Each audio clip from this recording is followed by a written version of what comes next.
galera, nós já tivemos vídeo aí sobre queda livre, lançamento vertical para cima e para baixo, lançamento horizontal e lançamento oblíquo. O que vai acontecer?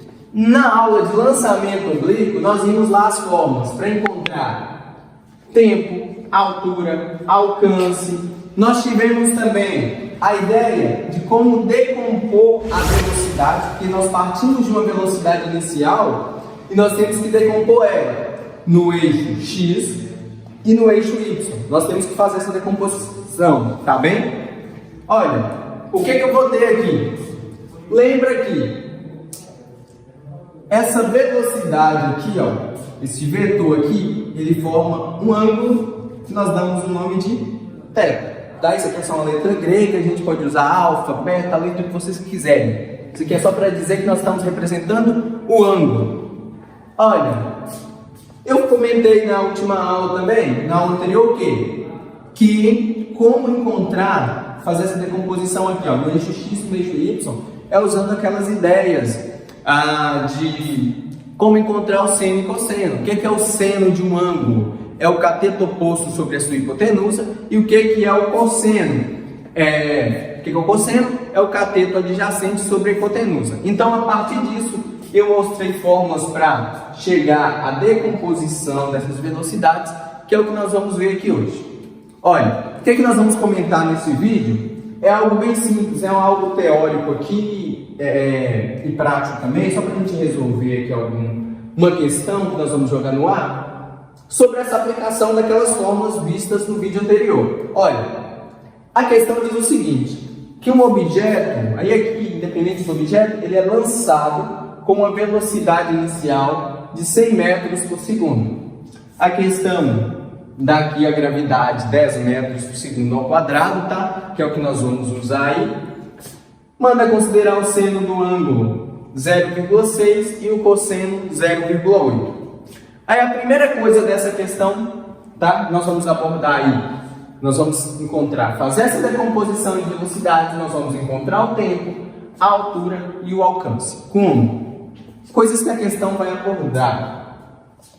Se a questão te pergunta aí sobre a velocidade, dificilmente isso vai acontecer, mas é para a gente estar preparado. Olha, vamos decompor a velocidade do eixo X e do eixo Y.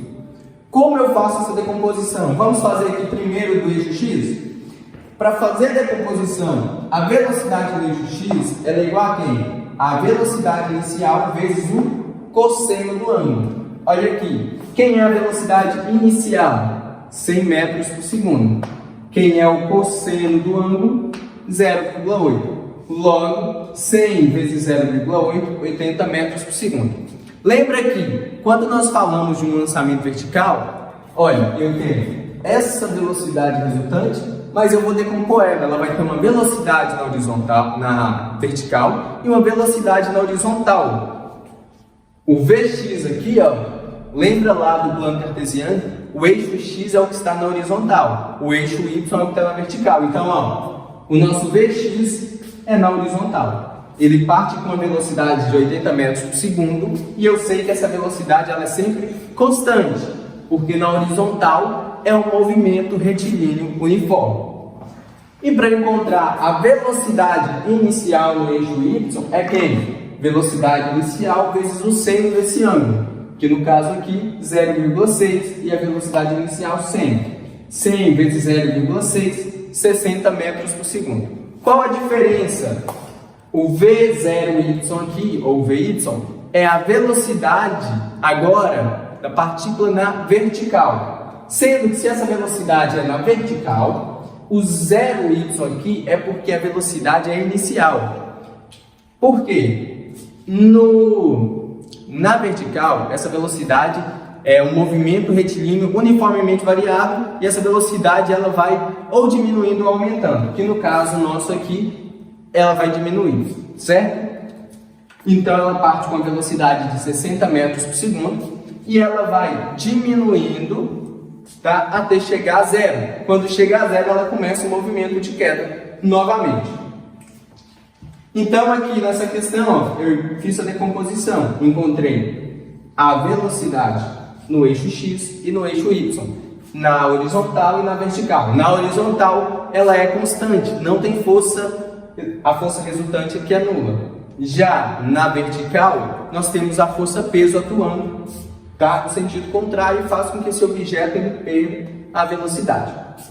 Aí agora, se a questão quer saber sobre o tempo, se a questão quer saber sobre o tempo, olha, vamos fazer o seguinte, antes mesmo de usar a fórmula aqui. O que eu sei? Quando eu quero saber sobre tempo, altura, tá? Eu vou usar a ideia do movimento na vertical, sem usar fórmula nenhuma. Como eu vou fazer isso de cabeça? É bem simples.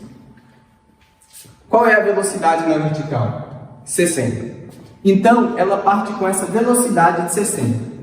Depois de 1 segundo, essa velocidade aqui, ela vai aumentar ou diminuir? Ela vai diminuir, porque o objeto está subindo e está indo contra a força-peso, tá? E a gravidade atuando lá é quanto? 10 metros por segundo ao quadrado. Significa que a cada segundo, tá? Essa velocidade aqui, ela varia 10 metros por segundo, que no caso aqui ela vai perder essa velocidade. Ó, com 1 segundo, ela tem 50. No segundo segundo, ela perde mais 10, vai para 40. No terceiro segundo, ela perde mais 10, que vai para 30. No quarto segundo, ela perde mais 10, tem essa variação aí de 10 metros por segundo, ela chega em 20. No quinto segundo, variou mais 10, ela chega em 10. E no sexto segundo, ela zerou. Veja aqui, olha, em 60 metros vai variando, fica bem simples, gasta 6 segundos, é só olhar aqui, ó.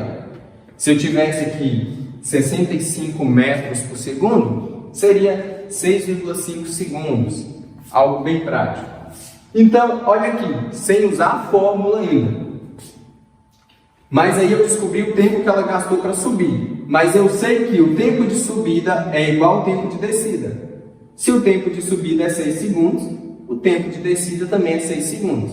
Logo, nós sabemos que o tempo total aí é 12, tá? Mas agora, comentando essa mesma questão aqui, ó, como eu usaria a fórmula aí? Tempo de subida aqui, como que é? Tempo de subida é igual a velocidade inicial no eixo Y dividido pela gravidade, tá? Se eu pegar aqui, ó, a velocidade no eixo Y 60, dividido pela gravidade, que é 10, 6 segundos. Olha aqui, tempo de subida, 6. O tempo de descida também vai ser o mesmo, logo o tempo total é 12 segundos. E aí, se a questão te pergunta sobre altura, mesma ideia. Olha aqui. Eu posso usar aqui a ideia da altura na queda livre, tá? Partindo ali do meio. Eu posso usar isso aqui 5t ao quadrado. Por quê? Ah, mas de onde é esse 5? Esse 5 aqui é gravidade. Porque a fórmula aqui, H é igual a GT ao quadrado sobre 2. Onde a gravidade é 10, 10 dividido por 2, 5. Isso aqui é uma forma resumida, tá? Que a gente pode ir usando direto para ir facilitando nossa vida. Então aqui, ó, gravidade já está aqui como 5, porque ela já foi dividida por 2. 5 vezes o tempo. Tempo aqui é o tempo total, tá? Tempo total que nós vamos usar. Tempo total é 12. 12 ao quadrado, tá? Então, 5 vezes 12 ao quadrado. 12 ao quadrado. Então, vai ficar quanto? 180. Agora, o que eu vou fazer? Encontrar aqui, ó, o alcance. Como encontrar esse alcance? Galera, alcance já é na horizontal. Se é na horizontal, o que eu vou fazer? Bem simples aqui. Alcance é a distância, tá? Como eu encontro essa distância? Velocidade vezes tempo. Então, é a velocidade no eixo X vezes o tempo total. Então, vai ficar como? Alcance é igual a 80 vezes 12, que nós chegamos a 960. tá? Vou fazer uma correção aqui nós usamos a altura. Não, a altura aqui a gente vai usar só o tempo de... A altura aqui é só o tempo de subida ou tempo de descida, que é o mesmo, tá? Aqui é 6, eu acabei colocando o tempo total errado aqui. Só pra gente corrigir aqui na altura. Olha, a altura aqui nós vamos usar o tempo de subida ou descida, que é o mesmo, tá? Não é o tempo total, não. O tempo total é aqui no alcance. Eu acabei colocando o valor errado e a resposta certa aqui já no final. Então, só corrigindo aqui, ó. A altura é quem? 5 vezes o tempo de subida ou descida, tá? Porque se você vai observar, é só a partir do movimento da queda livre, a altura que ele tem que percorrer. Então, vai ser só metade do tempo que ele vai gastar. O que nós podemos? 6 ao quadrado, 36. 5 vezes 36, 180. Só para corrigir esse final aí, que eu acabei anotando errado ali e falando errado também. Tá? Então, aqui foi só para a gente poder aplicar as fórmulas que nós vimos na aula anterior, que foi sobre lançamento oblíquo. Beleza?